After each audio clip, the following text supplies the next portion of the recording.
We own Salvaged Furniture, which is on Route 1 in Lewis, Delaware. We just reopened February 15th after being closed for about 6 weeks. I started out my store in August of 2013. It was like a 1,000 square foot retail store.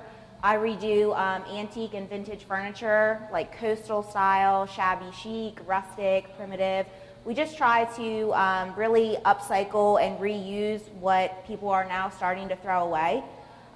So we actually expanded by about 2,000 square feet once we reopened. And Michelle, she had a little, like a vendor booth area in the store next to mine where she did the same thing. So that's kind of how we met. We joke, we met over a few bottles of wine and shared some good laughs, and we decided to kind of form the business together. That way we could both expand. So these are just some of the stuff that we do. We repurpose, we make bars. We use like a lot of old columns, doors, shutters, just giving new life to antique furniture. We actually do custom orders for people, and they can bring their furniture in, and we do it over for them to their specifications. Is there anything else you want to add? In the future, we look forward to expanding possibly even more, and we're going to start teaching painting classes and teach others how to refurbish their own furniture.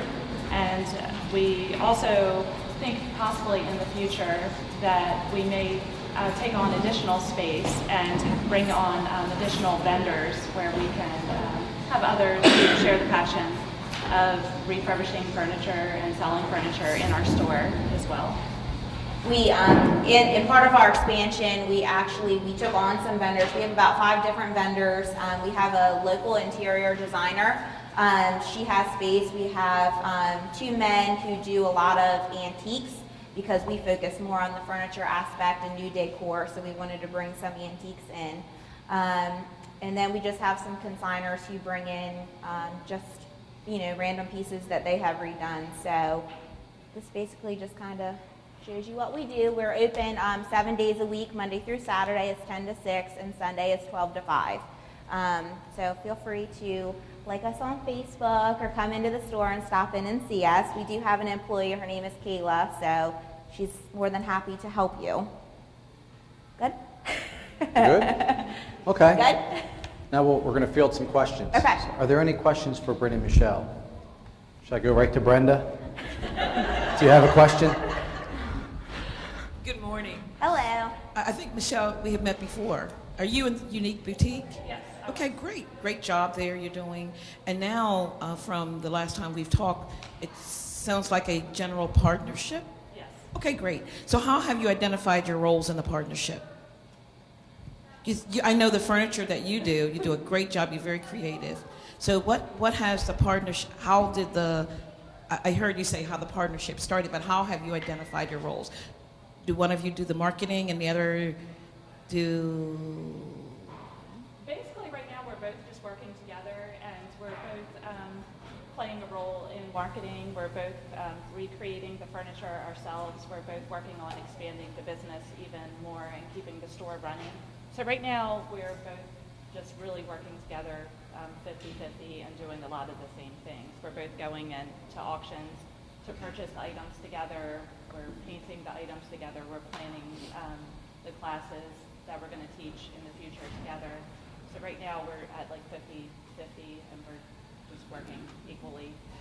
So, excuse me, so as a general partnership, how are you tracking your profitability between the two of you?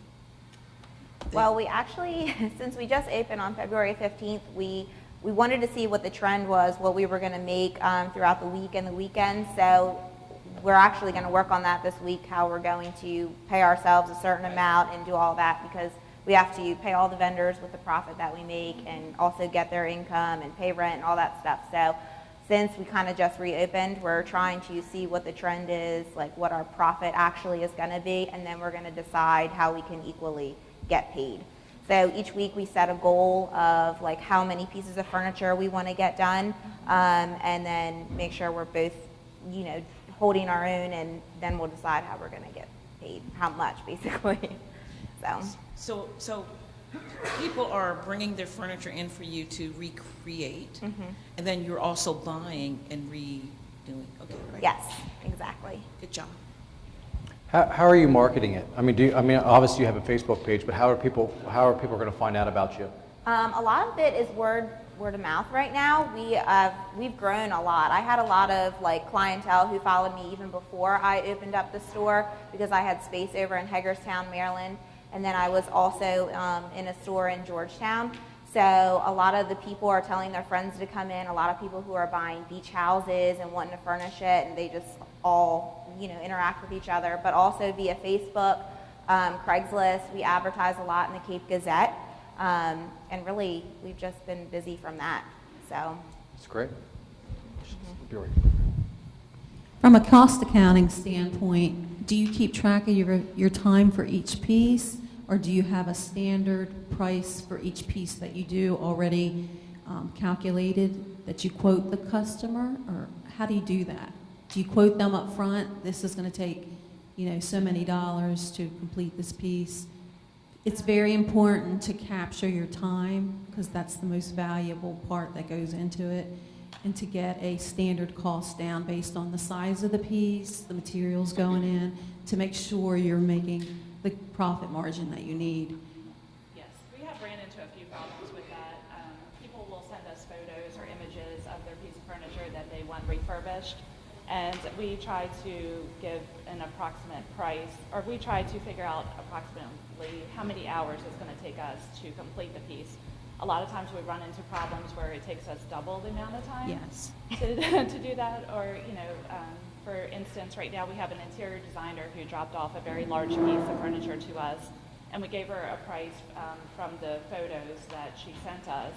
The piece is actually larger than what we expected, and she wanted more work done than what we originally quoted her. So now at this point we're losing money.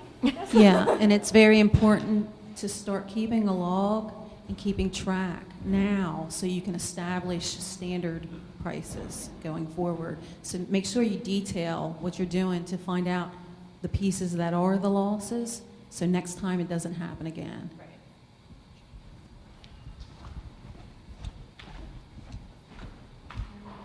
Thank you very much. The pieces that are on the floor, you say you have 2,000 square feet. Are they all on consignment? Are they owned by you, or? no, there's the first section of our store is like 1,000, 1,100 square feet, and that's all of our stuff.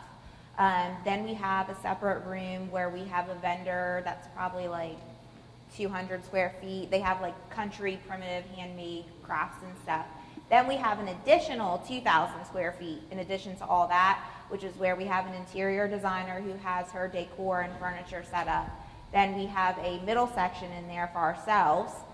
And then we have 3 other vendors who have their furniture and their antiques. So total, we probably have like over 3,000 square feet. And where are you located? Right on Route 1 in Lewis, next to Surf Bagel. Yeah. It used to be a big red barn, and we've now painted it teal, pink, and black. So it's right on the highway. That's great. And the 5 vendors, then the 5 vendors are the ones you just named, and they have their own pieces that they're selling through you all. Correct.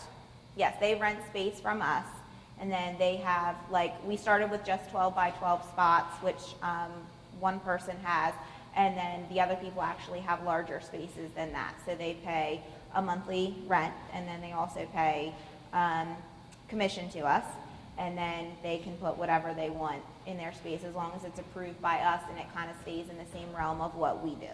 Because we want it to all just kind of be consistent, and because we've set it's not just like a regular antique shop. I mean, we've done tons of stuff to make it feel homey and just different than a regular antique mall. So. And last but not least, being from Hagerstown, Maryland, what was that inference about Hagerstown? I was over in a place called Repurposed and Refined, which was on, I can't remember, 525 Northern Avenue, Yes. and it's like 6,000 square feet, and it's basically the same stuff, vintage, upcycled furniture. They're open the 3rd weekend of every month, and I had space over there. So, yeah. Excuse me. Oh, thank you. Right.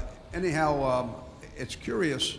It's basically artsy, which is pretty neat, and Lewis is a great place for that. You know, there's money, there's interest, and there's time, and a lot of factors, and education.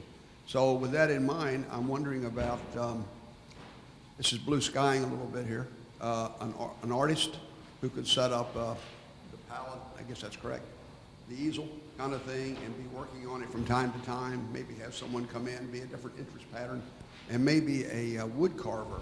Yeah. Now that comes to mind as something different. That's only meant as an example of an item. There are many other probably more appropriate because that may create dust or what have you.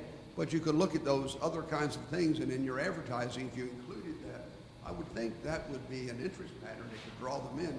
And when they see some of what I'm seeing on the screen, which is very attractively done, I suspect that could create a foot traffic that could be beneficial for you. Yes, that is a good idea. Just a thought.